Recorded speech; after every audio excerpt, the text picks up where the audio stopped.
So QQPlots are related to the ogive, which is the cumulative distribution function.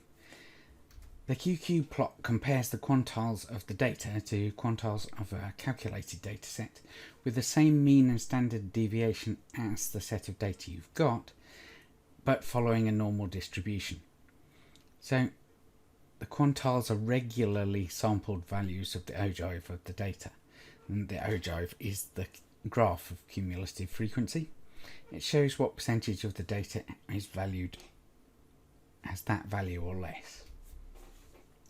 So for example, when you're looking at the QQplot for height, you can see that there's a straight line. So the straight line would be the perfect QQplot. So that means you've got a perfect correlation between your normal cumulative distribution function and what you actually observe with the experimental data.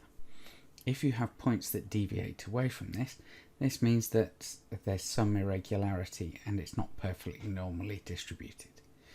In this case, they're very close and it seems quite reasonable. There's just some deviation at the end. There is a slight S shape in it, which suggests there might be some problems.